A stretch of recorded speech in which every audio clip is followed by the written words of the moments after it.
your name. Although I do see some people that I don't know, some names that I don't know. There's Bumi, Mohammed, and Pranshu.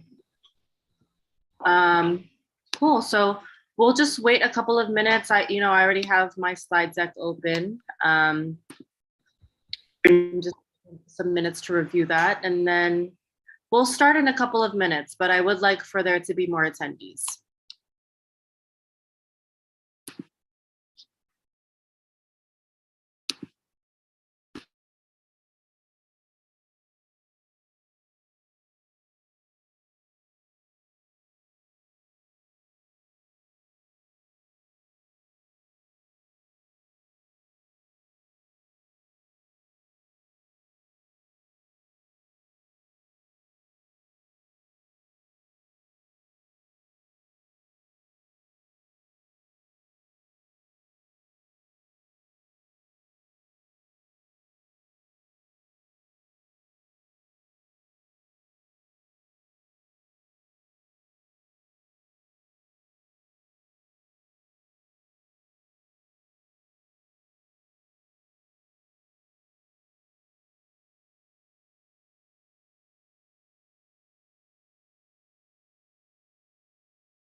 We'll start in around 5 minutes.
We'll start in a few minutes. Yeah, so there's 8 people here already. I think we're going to start actually in 1 minute. I have everything set. So just stay put. I see some more familiar names here. Archit, thank you for joining. Just 1 minute and then we'll start.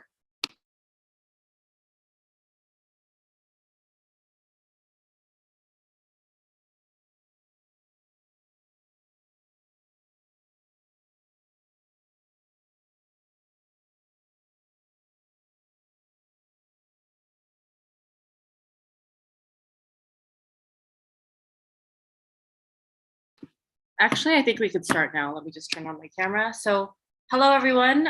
Thank you so much for joining the webinar.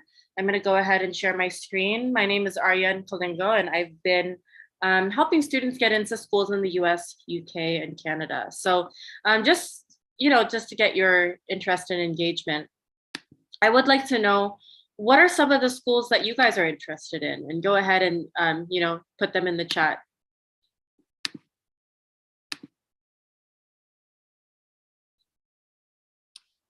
So in the chat box, I want to know, which schools are you guys interested in? Oops, not the right one. Show. Is anyone interested in the States, or are you guys interested in the UK, Canada? Or if you don't know which schools you like, how about countries? Any particular countries that you're interested in? Purdue University, okay. We have bachelor's in computer science, great. I know that with some of you, there's someone that's interested in animation. There's another person that's interested in engineering and business. So the purpose of today is actually to address the personal statement. The personal statement is one of the most important components of your application, particularly for the US and for the UK, although I will talk about Canada a little bit in this session. So before I do so, I do want to introduce myself, just tell you a little bit about what I do, and also what I've done in the past and what schools I've gotten into myself. So I see also that we have someone who, chat is disabled, my apologies, but thank you for answering in the Q&A chat. So Stanford, as always, yep. Stanford, I know, is it's a top school for a lot of students. USA, computer science is popular. Purdue University is very good for STEM, yeah. And then UIUC is also very good for STEM, particularly, so particularly computer science. And then Vama here, Vama mentioned Yale, Harvard, and Georgetown. Perfect. Well, I went to Harvard and Georgetown. So if you have any questions about those schools, do let me know. So moving forward, let me tell you a little bit about myself. So I went to Harvard, where I studied international education policy. So basically what that means is it's a mixture between international relations, governments, and education, particularly higher education. I also got my bachelor's degree from Georgetown. So my particular interest falls in the intersection between like international work and higher education. And I've been doing a lot of that since graduating. So I actually served as a short-term consultant for UNESCO, and I developed an open e-learning course on diversity, equity, and inclusion for them. And I had the opportunity to present my work in Slovenia, which is a country that's right next to Italy. Oops, okay. So a little bit more about me. After I graduated from Harvard, I had the opportunity to teach a Harvard Business School course in Malaysia, South Korea, and China. And when I was at these schools, in these countries, I really immersed myself and really enjoyed the food there, of course. Has anyone here been to Malaysia, South Korea, or China?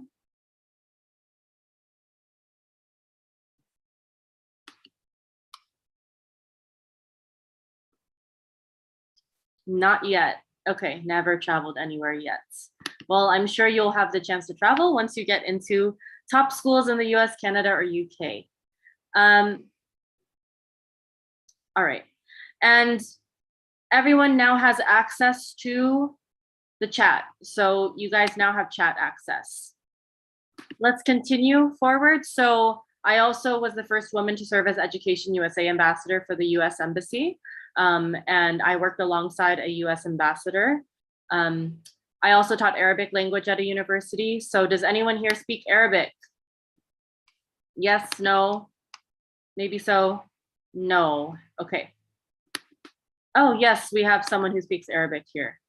Now, unfortunately, my Arabic is Khalilan. It's a little bit, just because I only learned Fusha. So Fusha is basically formal modern standard Arabic. And then I worked for the Thailand Ministry of Education. Oops. Now, moving forward, these are some schools where my students have gotten into. So as mentioned, I've helped students who have gotten into several different universities. Northwestern University, Yale University, Rice University, UC Berkeley, Cornell, Duke, NYU, so that's New York University, UPenn, so specifically the Wharton School of Business, which is the #1 business school, Emory University, UCLA, and Carnegie Mellon University. Who here can guess which of these schools are Ivy League institutions? There's 3 of them. So which 3 schools on here are the Ivy League schools? Any guesses? Almost. So Elia, you almost have it. Yale is one of them. Cornell is one of them. Okay, Vama has it. So UPenn is the 3rd. NYU is not an Ivy League school. So New York University, it is a prestigious school. Fun fact about NYU, it's the #1 school with the most international students in the whole world. Rice University is very, very good for computer science. And both UCLA and UC Berkeley are in California. Those are top public universities in the States. All of these schools featured here are in the States. However, as mentioned, I have helped students get into schools outside of the States as well. Oops. So I personally got into Harvard, UPenn, and Columbia with scholarships. This is actually a screenshot of the, I guess, the email that I got from Harvard after I accepted their invitation to enroll at the university. So I chose to attend Harvard out of these 3 schools. Although I will admit I got the biggest scholarship package at Columbia. And even after I committed to Harvard, UPenn was still trying to get me to enroll, but ultimately I went to Harvard. And in fact, I'm wearing a Harvard shirt right now. So what is the personal statement? I would love to get everyone's participation in this. If you could put in the chat, what do you think the personal statement is? Any guesses? What's the personal statement? How many words is the personal statement? It differs between the US versus the UK. Okay, so Malik thinks it's a personal opinion on something. A 650-word essay used on the Common App. Vama, you got it. So if you're applying to the States, it's a 650-word essay. It's something about our objectives in the future, a short essay which highlights your growth phase.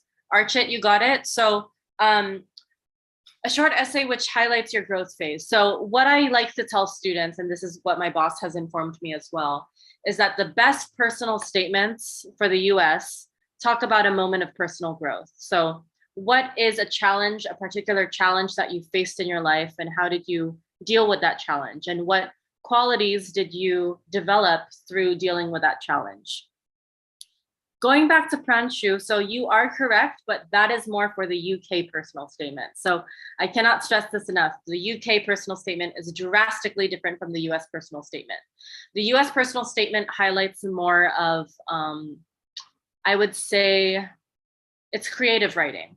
Yeah. So again, for the US, you're thinking about a moment of personal growth. For the UK, it's very, very straightforward writing. You're talking about what you want to study, why you want to study that subject. So similar to what Pranshu said, highlighting your objectives in the future. So your academic and professional objectives. And also UK personal statements, you have to address supercurricular activities. What are supercurricular activities? Supercurricular activities are career-centered activities.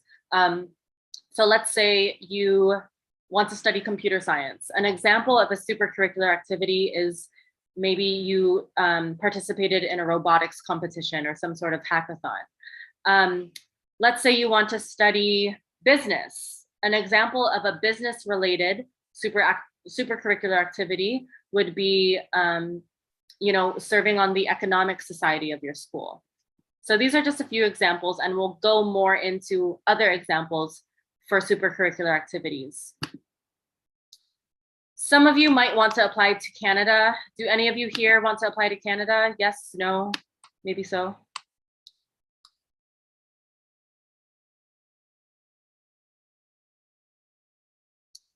I don't think, oh, okay. So Archit, you want to apply to Canada? Perfect. So Canada, something that I'll share about Canada is that they really don't prioritize essays in their application admissions process.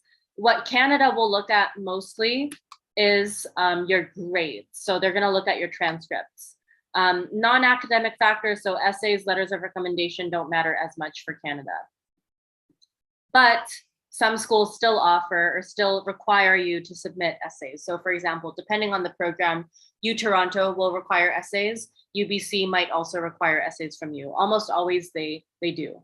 So for UBC, University of British Columbia, they ask, tell us about who you are. How would your family, friends, or members of your community describe you? If possible, please include something about yourself that you're most proud of and why. A second question that they've asked in the past was, what is important to you and why? As you can see, these are relatively short essays, 250 words. So a tip that I can give all of you is that for essays that are shorter, for essays that are 250 words or even 100 words, you don't really have the room to be creative. You have to answer in a more straightforward manner.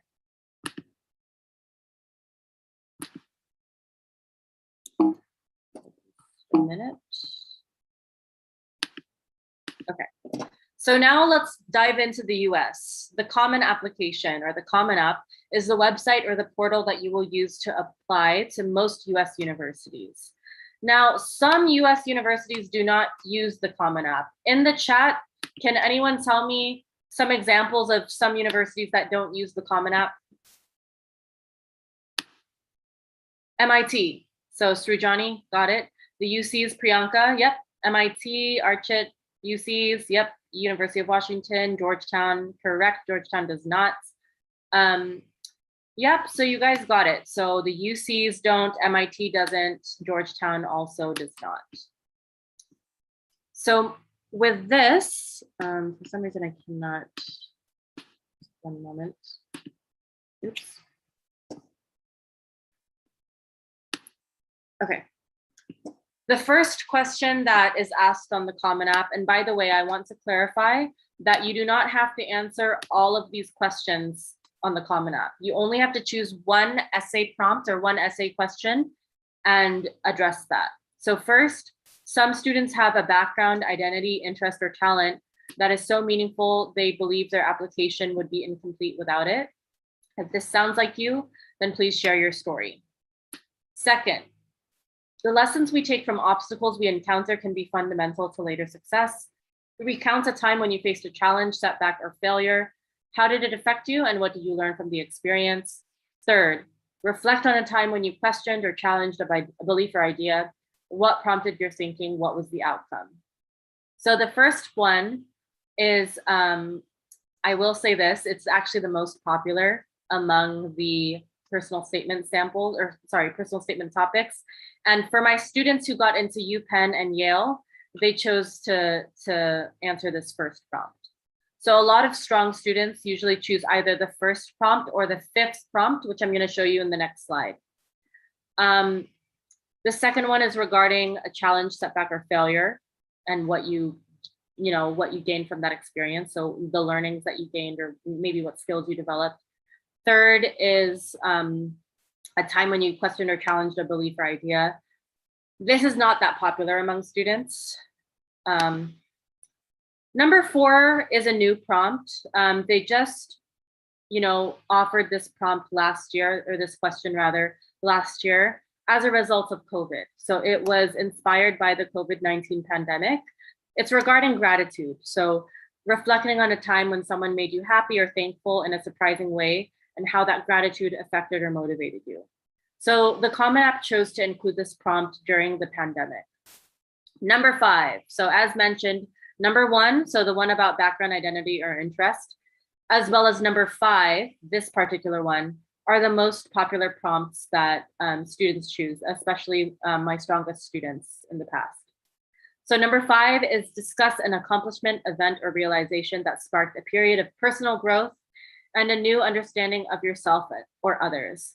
For me personally, if I were applying as a student, as an undergraduate student, I would choose this 5th prompt. I like this prompt the most, although number 1 is nice. What I could say about all of these prompts is that they're all very vague. So actually, my boss before, he was mentioning that the best strategy to do is just to write your personal statement first before choosing a prompt. Because all the prompts are so vague, you could always choose the prompt later. And actually, if you try to choose a prompt and then write the essay, that might restrict yourself. So at least if you write something, that won't be so restrictive.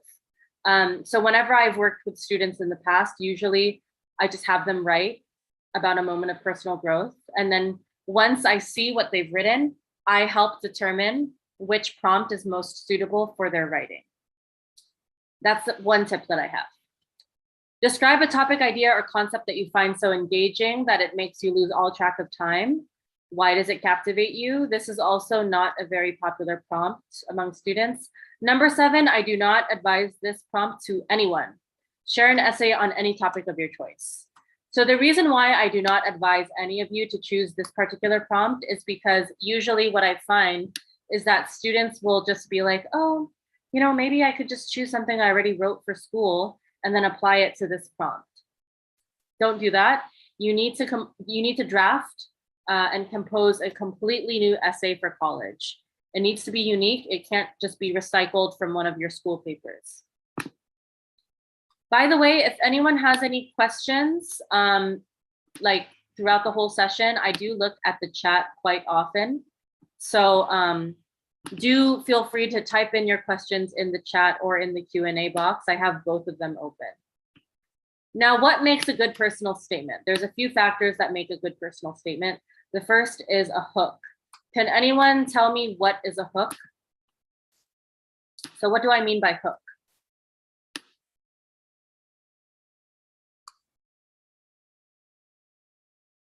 What's the definition of a hook?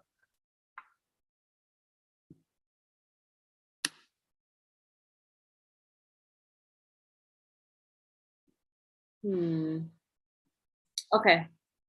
I don't think I have anyone's thoughts on this. So a hook is something that will draw the reader to wanting to read more. So it's, okay, Vama has a suggestion, something that intrigues you so you keep on reading. Exactly.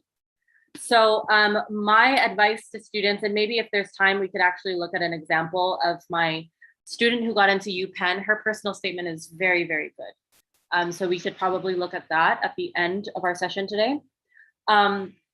So a hook is something that draws the reader to want to read more. So usually what I advise students is to engage the senses. This is specifically for the US personal statement, not for the UK personal statement. So for the US personal statement, zoom into a specific moment or scene and talk about, what you saw in that scene, the sights, the smells, etc. Really engage the different senses to bring the reader into that particular scene. And we can look at an example later, just so you can see what I mean by that. You need to also have a compelling topic, so not something that's cliche. One common mistake that people make for personal statements, they want to talk about like how inspiring their grandpa is or how inspiring their father or mother is. That is great, you know, that they're inspired by a parental figure, but the problem with that is that it's no longer personal, because usually when students want to talk about their father or their mother or their grandma or their grandpa, the essay becomes more about them rather than about the student or the applicant themselves. Okay, so as mentioned earlier, the best personal statements that I've read and the best personal statement that my boss has read are ones that reflect on a moment of personal growth. And we're going to look more into that in a bit. So what is not a good topic? There's a couple of topics that are big no-nos, and I'm going to go into this more in depth as well.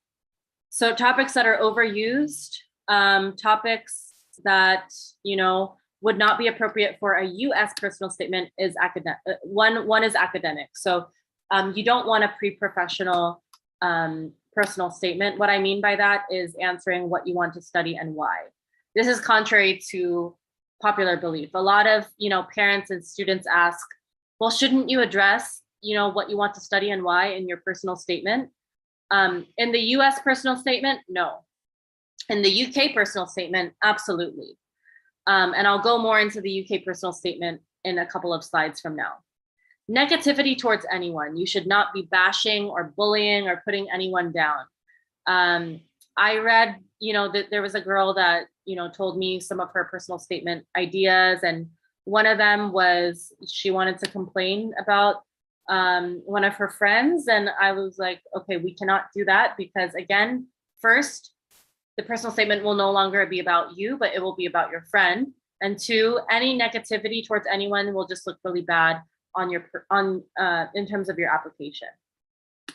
The Dubai Kid essay. So the Dubai Kid essay, what that means is I come up from a very diverse place, you know, talking about the importance of diversity.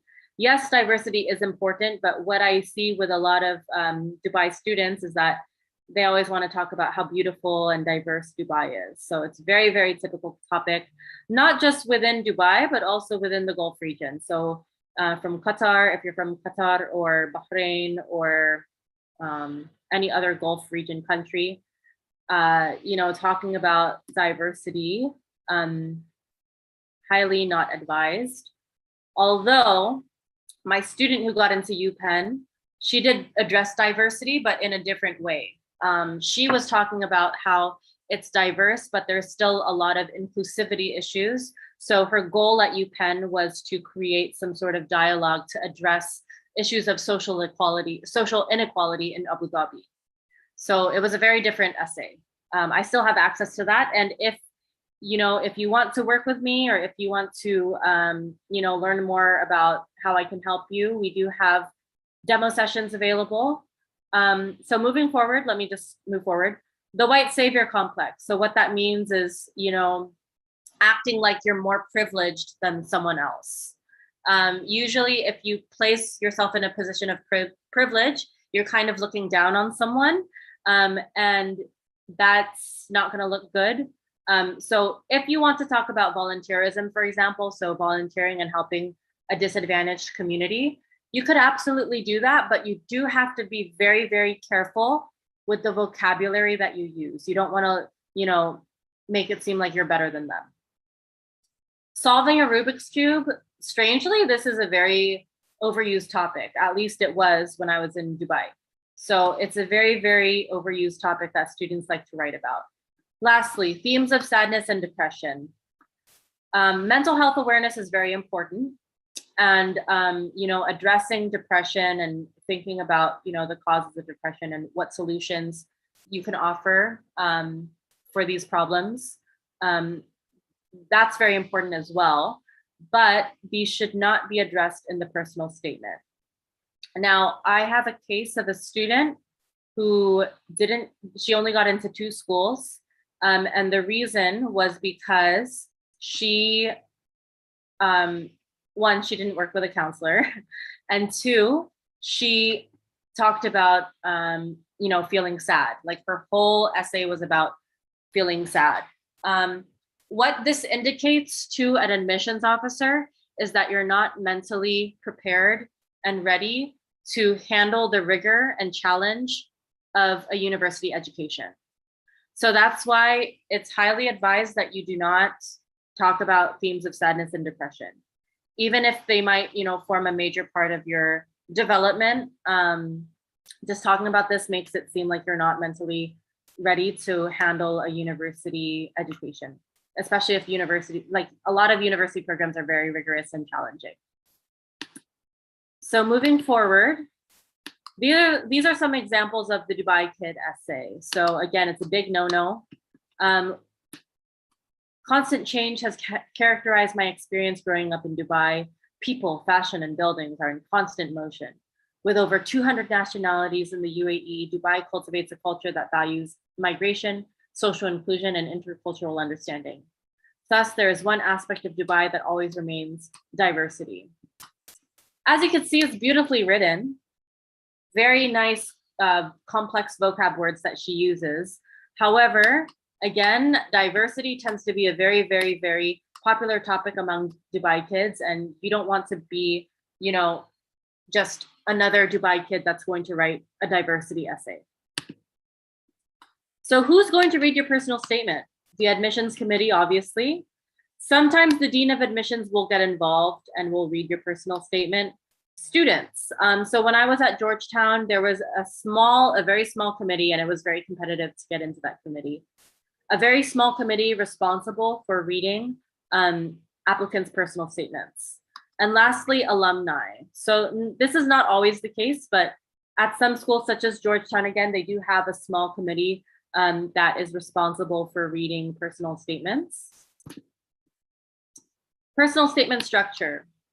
I have a structure that I advise to students. You do not have to necessarily follow this structure, but both of my students who got into UPenn and Yale followed this structure, and they got in. So it's kind of a magical structure that would really help you in your personal statement. First, you're going to zoom in. Zooming into a specific moment. So zooming into a specific moment. Again, you're thinking about a specific scene and you're engaging the senses. What did you see in that moment? What were the sounds like around you? What did you smell? Maybe if you were eating, what were you eating? What was the taste like? What were your emotions? So you have to really use descriptive language. Zoom out, provide context to whatever was happening in that first paragraph. Then you're continuing chronologically with the story. So usually this third paragraph could either, what actually happens is that it's providing more context. So this penultimate part, this part is the climax. So usually the second to the last paragraph is the climax, or the lesson learned, the change undergone. From that difficult experience that you faced, what did you learn? Tarana Edwards is here. Thank you so much for your kind words. This is a very good summing up. Thank you so much for your kind words. So going back, so climax, lesson learned, what was the change you underwent? So this is always going to be the most important paragraph, because it's going to show to the admissions officer how you changed and how you grew from a difficult situation. What challenge you overcame is already going to be addressed earlier on, but this will address how did you overcome that challenge? And we'll look at an example in a bit. Conclusion. The conclusion is always going to be the fun. For me, it's the most fun part to draft, because you're circling back to the introduction.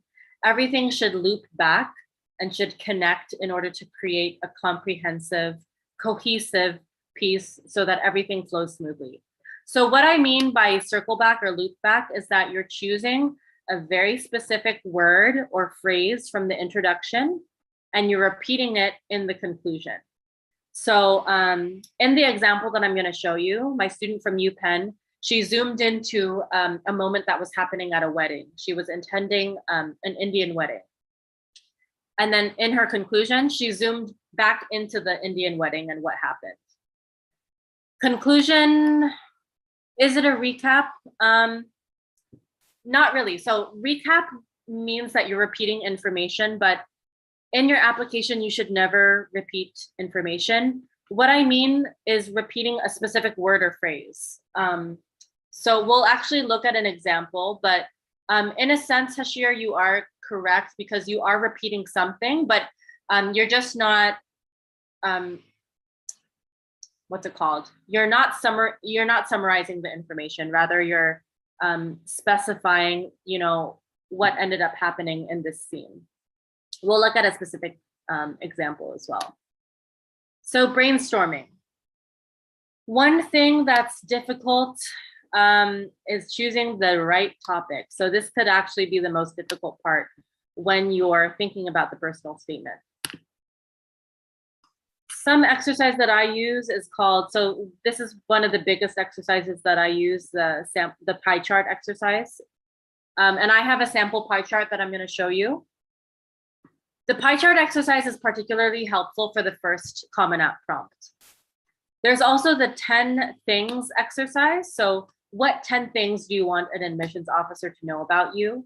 What specific qualities would you want an admissions officer to know that you have? For example, if you want them to know that you're kind, think of a specific moment or experience when you demonstrated kindness. Again, I'm going to kind of address these more in depth. First, we'll start with the 10 things exercise. So this is a true story. This is all about me.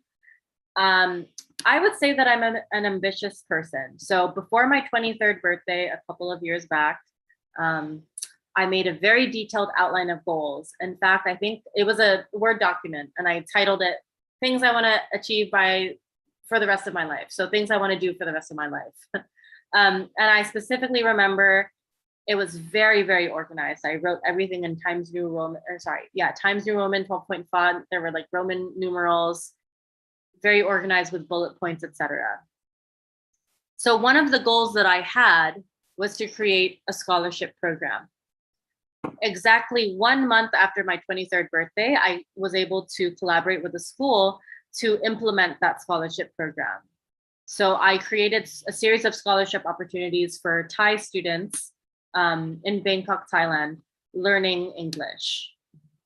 So this is an example of the 10 things exercise. You mention a specific quality that you possess, and then a specific example that, a personal example that reflects that quality that you have. So here is the pie chart exercise. You're gonna learn a lot about me in today's session. So let's start with the pie chart exercise. This again reflects your identity. For the first part, colorism/racism. My high school, I was one of 3 Asians at my high school, so it was pretty much all white. And I really did not enjoy it because I was bullied a lot for my skin color, for being Asian. I experienced a lot of racism. One time, a boy was following me after school. I had stayed behind just because there was extracurricular activities and I had tutoring for math. I'm not very good at math, so I had to see a tutor. But there weren't a lot of people after school. One boy was following me and he threw a Chinese chicken salad at my head. So it hit my head. When I spoke with my school counselor, she didn't really help. She was just like, you have to have thick skin next time. And you know, that's not really the support that I wanted or the support that I needed at the time. So instead of being mad, you know, I wanted to transform, you know, my sadness and my anger and frustration into something positive. So I told myself, after I get out of the school, when I go to college, I'm going to make sure that I'm committed to diversity, equity, and inclusion issues. I do not want to be like my bullies. I want to be someone who fights for social justice issues, who you know, addresses bullying, and who really becomes knowledgeable about different backgrounds, different cultures, different races, different religions, etc. Just so I'm culturally aware and I'm someone who really has intercultural understanding. I don't want to be like my bullies. That's what I pretty much promised myself. And I was able to fulfill that promise. So once I started college, I got actively involved in the student government. I implemented programs called the Dinner and Dialogue programs. This happened at both Georgetown and Harvard, actually. And in these dinner and dialogues, I would serve dinner because students won't come to events unless there's food. I would serve dinner, and I would also, address social issues. So one issue that we addressed was fat shaming. Another issue that we addressed was international students. So specific stereotypes that they face when they enter a school. Another one was Asians' portrayal in the media. So yeah, so I was very committed to DEI issues, diversity, equity, inclusion. This all stems from bullying. So I was able to transform that negative experience into something positive. And until now, I still do a lot of diversity work. In fact, when I was at Harvard as well as at Georgetown, I was a diversity and equity fellow. So I got a fellowship at both schools. Because I became interested in diversity and really learning about different cultures, I was able to pursue opportunities that allowed me to travel and to really explore different countries. So right after I graduated from Georgetown, I moved to Thailand. I worked for the Ministry of Education in Thailand. And most recently, I've been to Azerbaijan. I've been to Georgia. I went to the UAE. I went to Qatar. I went to Bahrain. I traveled and visited so many countries that really exposed me to the opportunities in each country, the food of each country, of course, as well as some of the issues that these countries face as well. Pizza is my most favorite food of all time. Whenever I, chat with my friends, I always use the pizza emoji. So I'm kind of known as the pizza girl. So I would say that's naturally part of my identity. The arts. I'm someone who really, really loves the arts. So I do poetry, graphic design. I taught myself stop motion animation. Some of my work has been featured and published by Harvard. So I had a mixed media collage that I developed. It was really political, and that was featured at the Harvard Graduate School of Education. I love photography. I'm a self-taught photographer, and one of my photos of Harvard Business School was actually featured by Harvard on their social media pages. And also some of my poetry was featured by the Harvard University Asia Center for a full month at an exhibit. So I love art so much. Lastly, relationship with my dad. So when I was in high school, I had just moved high school. So we transferred high schools. And the second high school that I went to was the one where I faced the bullying. And I think I took out my anger on my dad because I was like, why did we have to, move cities? Why did I have to go to this high school? It was because of your job. And so mad. So my relationship with my dad initially was kind of tough in high school because I, released all my anger and frustrations at him.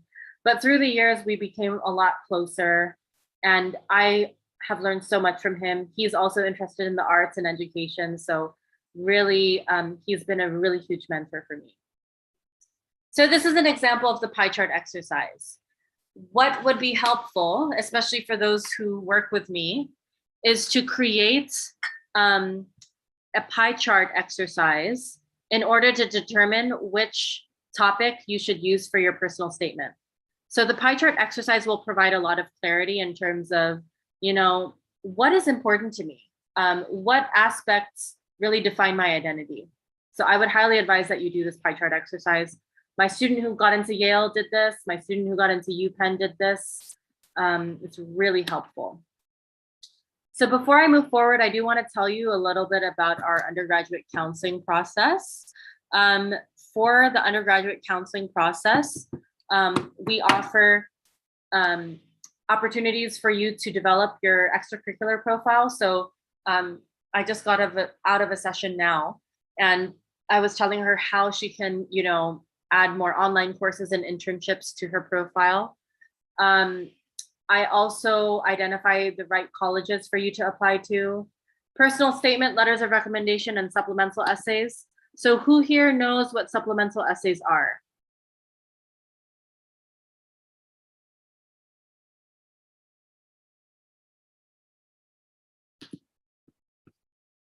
Does anyone know what a supplemental essay is?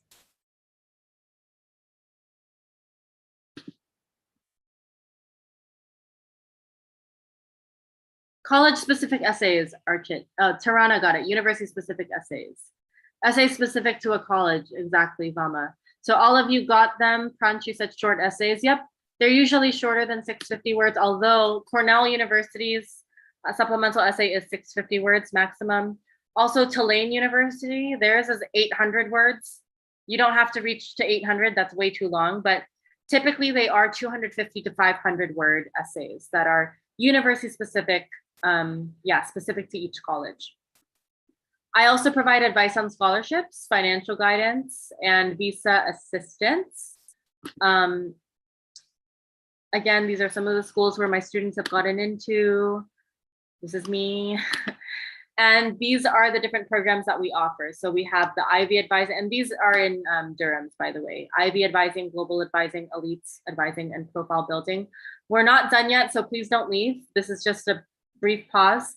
Now, if you want to, avail of a free demo session with me, do email me. I'm gonna put my email in the chat for everyone. So just one moment.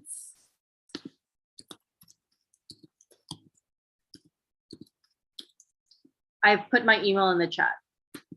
So moving forward, now I'm going to talk about the UK.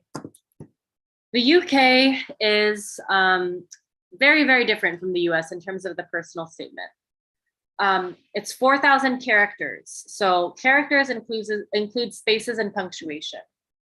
4,000 characters is roughly 500 words or 1 page long. The UCAS website asks, a personal statement supports your, or it states, a personal statement supports your application to study at a university or college. It's a chance for you to articulate why you would like to study a particular course or subject and what skills and experience you possess that show your passion for your chosen field. So avoid presenting a list of things that you've done in any of your essays, actually, even for the US supplemental essays. One mistake that I see with students is that they present everything in list form. Don't do that.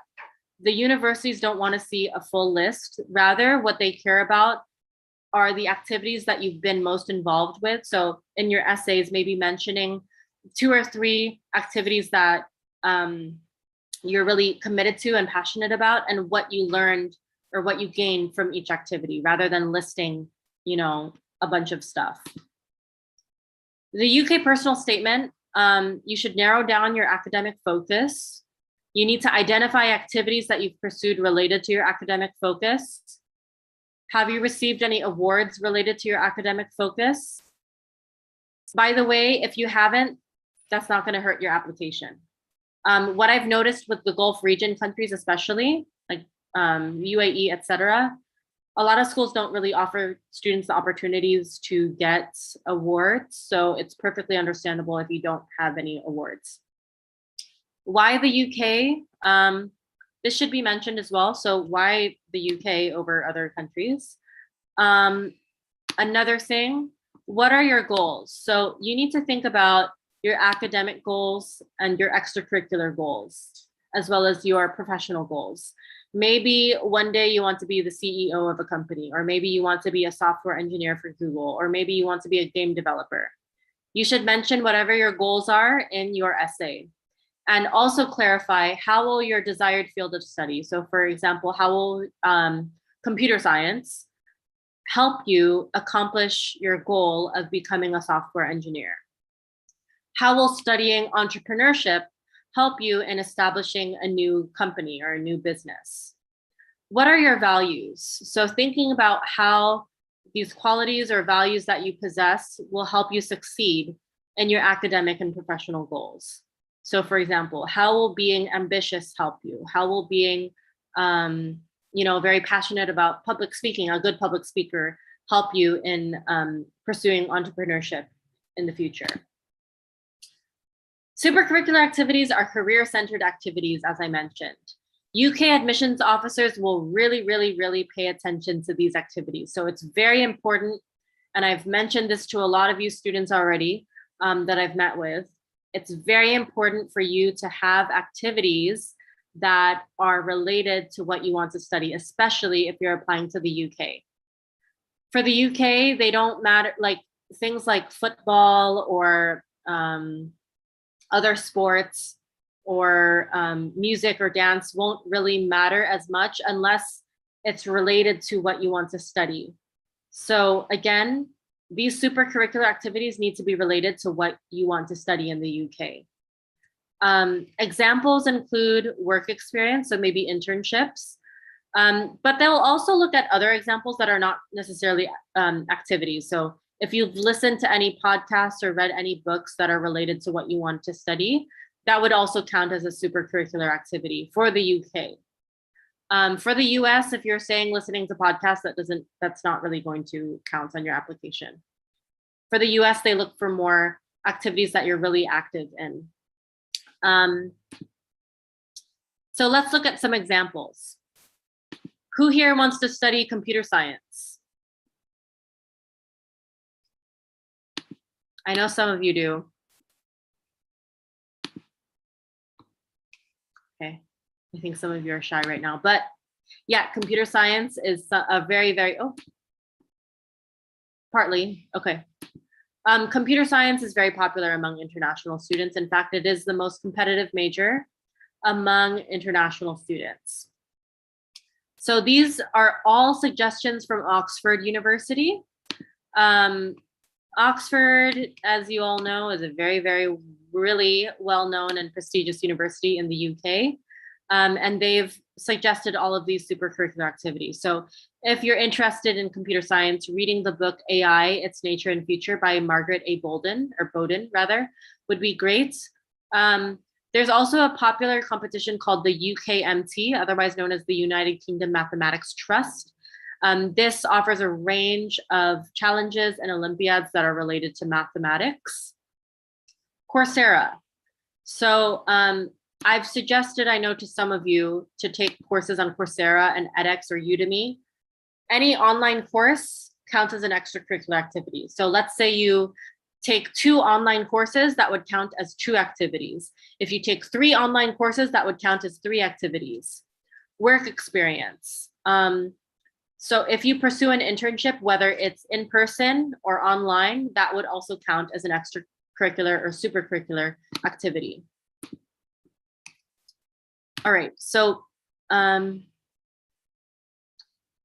business and economics applicants. So I know a few of you are kind of interested in business as well. These are some potential activities that you could report or that you could think of specifically for the UK. So again, these suggestions come from Oxford. Reading the book How to Win Friends and Influence People by Dale Carnegie. This is actually a really popular book. This is related to soft skills like leadership and persuasion. So this would be a helpful activity. Another activity would be the Economic Society. Not all schools, I recognize, not all high schools really offer an economic society, but if you were to participate in an economic society, that would be really good if you want to do business. Abu Dhabi University has a young entrepreneur competition that you could potentially do. Coursera courses, again, any Coursera courses or internships would also count as extracurricular or supercurricular activities. Okay, we're not done yet because what I'm going to do now is I'm going to show you one US, sorry, just a minute, a personal statement from the US. How many of you want to apply to the UK?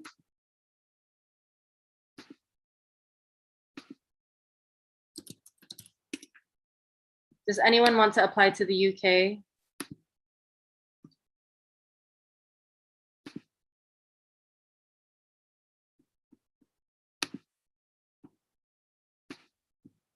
Still deciding.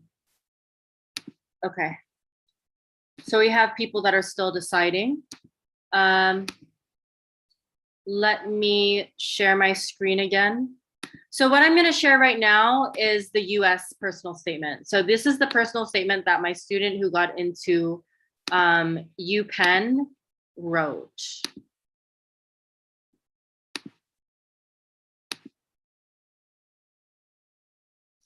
Since I think this is a very important way to learn by reading sample successful personal statements, I'm actually going to read the whole personal statement to you. And what I would like us to do, it's kind of interactive. After I read the personal statement, I want us to analyze it. And I would like us to think about the structure that I taught you, that 5-part structure, and see how it applies here. So first, let me read it to you. So again, as mentioned earlier, all of my strong students almost always do number 1 or number 5 on the Common App. So this particular student, similar to my Yale student, did number 1. Some students have a background, identity, interest, or talent that is so meaningful, they believe their application would be incomplete without it. If this sounds like you, then please share your story. All right, so the piercing sound of glass and metal clinking together brings the indistinct chatter in the marriage hall to a halt. My uncle stands at the head of a long table and raises his glass to begin a toast to commemorate the most important day of an Indian man's life, his wedding. He speaks in Hindi and motions to my dad on the table, which is followed by an eruption of laughter. I sit there, managing to contort my lips in an awkward smile and muster up a fake chuckle to hide my feelings of isolation. I don't understand what he is saying. Although I am surrounded by people who seem to be my family, I feel so disconnected from them. My eyes dart around the room, desperate for a distraction. Suddenly, the phone rings, followed by namaskar from my uncle. His beaming face is soon overcome with a flood of panic. Knowing my background in music, he looks at me with a slight glimmer in his eye and, concerned, asks me in broken English, "My band canceled, can you play for us?" I grew up in a household where I often felt like I was in a tug of war between my parents' identities. Am I Chinese like my mom or Indian like my dad? Am I loud or calm? From the most frivolous questions such as coffee or tea to bigger choices such as religion, I have always turned to my parents' decisions as multiple choice answers. And by picking one side, I felt like I was betraying the other. Despite this dilemma throughout my childhood, I found myself retreating to my mother's side of the family. Over time, even my father has adopted more Chinese mannerisms. At the dinner table, he often eats dumplings with chopsticks rather than biryani with his hands. I felt ashamed to have abandoned half of my identity. Although I wanted to embrace my Indian side, that endeavor proved harder than it seemed. Throughout this rivalry between my parents' choices, the only moment of truce I had was in music. When my parents grew up, they loved music, especially piano. As a result, to connect with both of them, I decided at a young age to take on that instrument. Initially, attempting to connect with both my parents' characters served as the main motivation for this new hobby. However, I gradually started to develop an appreciation for the true power the piano reaps. When I perform, the piano transforms into a typewriter, each note signifying a different letter, a way for me to tell a story. In particular, when playing Chopin's Scherzo, a piece that features a chromatic low register theme, I envision the separation I experience when surrounded by my Indian family and my longing to be one of them. This attachment between notes and memories somehow serves as a coping mechanism, a way to interact with my audience without words. Even though most of my dad's relatives don't speak English, and I still haven't mastered Hindi, I realize that I can still connect with my Indian culture and family members through music. Whenever I play, either to my Indian aunt or my Chinese grandfather, they both understand what I try to express, be it happiness, sadness, or pain. I rest my hands on my lap after playing the ending of my favorite piece. Before being able to process the reaction from my family, I feel the warm embrace of my uncle, who I never felt connected to. This act feels different, not like the usual ones done out of politeness, but a genuine symbol of gratitude. He understands my message through music. Only through this language am I able to effectively interact with my family and feel like I am finally part of not only a celebration, but a culture with which I have longed to feel connected. So what are some of the, oh my gosh, I'm so sorry. I just saw Malik's message. Yeah, go ahead. I want to apply to the UK. Okay, so any responses to this? What do you guys think of this personal statement?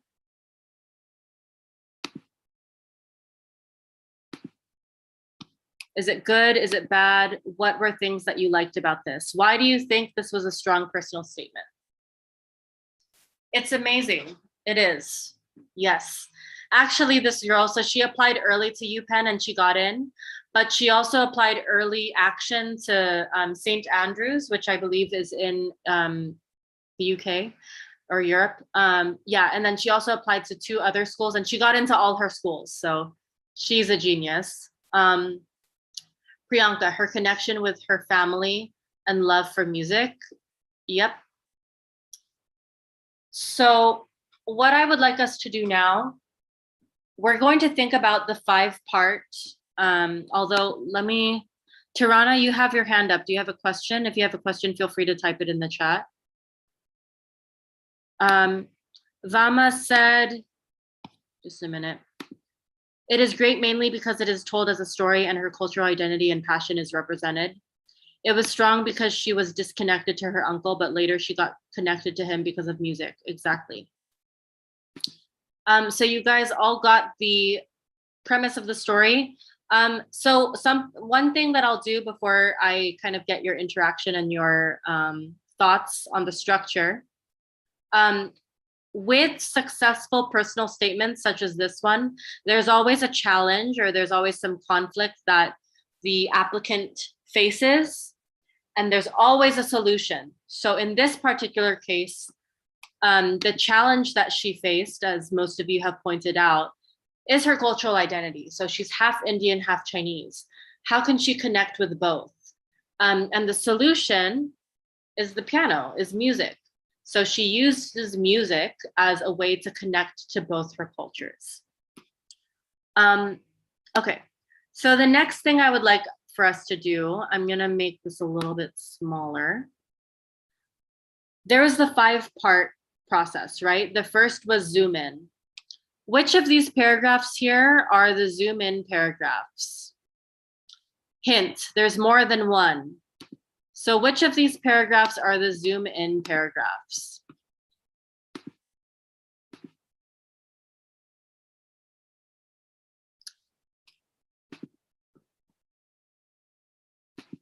Okay, first and third, actually all of these. So first, second, I know that this is like a sentence, but oh, another thing. In your personal statement, you could be creative in terms of the style. So usually, you know, in an academic essay, you wouldn't really have a 1-sentence paragraph, but you could do stylistic little things like that. So this is allowed in a US personal statement. In the UK personal statement, no. But for the US, yes. These 3 paragraphs here are the zoom in. Why are they the zoom in? I'm going to explain. So she's zooming into a specific moment.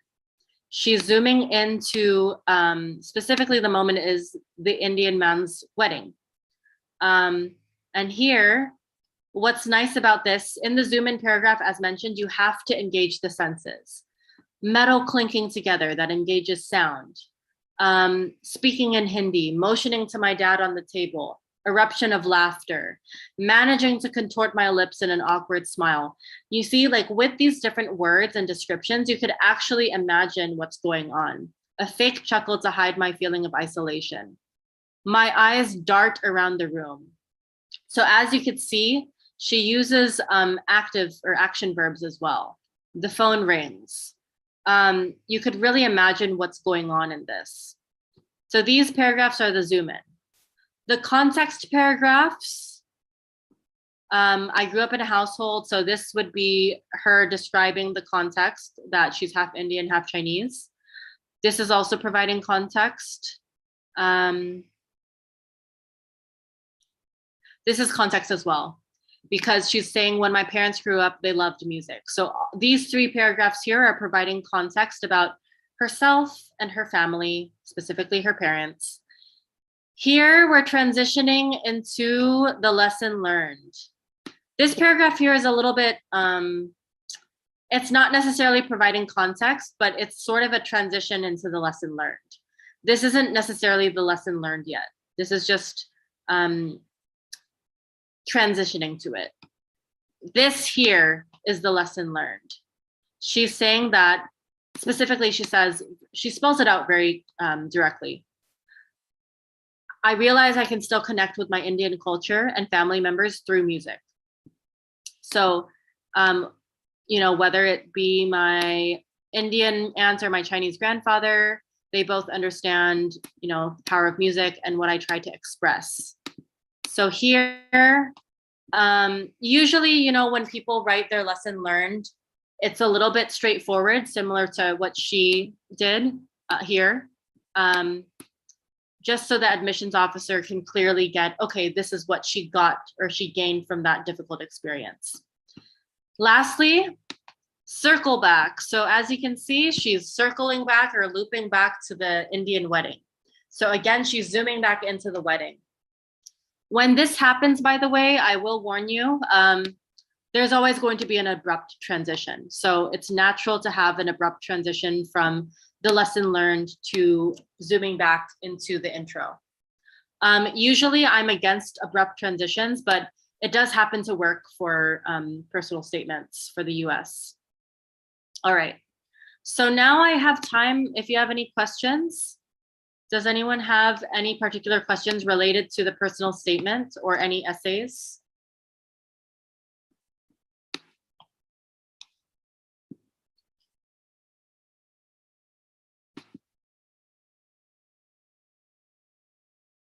No, okay. I can't recall if it was, okay. Very helpful session. Priyanka, thank you so much. I'm looking forward to our next one. Yeah, Pranshu, you were the one who asked what is the duration of the meeting. So 1 hour. So we actually completed everything in exactly 1 hour. If there are no questions, we can actually end now if you want, but for anyone who wants a demo session, I know 2 of you have contacted me for demo sessions. I still have to schedule that. This week has been very hectic, but Pranshu, let me give you my email address. I see that you want a demo session with me. Please email me. I've put my email address in the chat for everyone who wants a demo session with me, for anyone rather. Okay. Thank you guys for this wonderful you know, session. It wouldn't have been, I guess, insightful without your participation. So I really appreciate all of your participation. I hope this helps. And I do have other sample personal statements. So, you know, if you do want access to those, usually I save them for my students, but I could potentially send you guys, since you guys attended this on a Friday night, I could send you 1 extra sample, even if you're not my student. So let me know. Otherwise, have a good Friday evening. Bye-bye, everyone.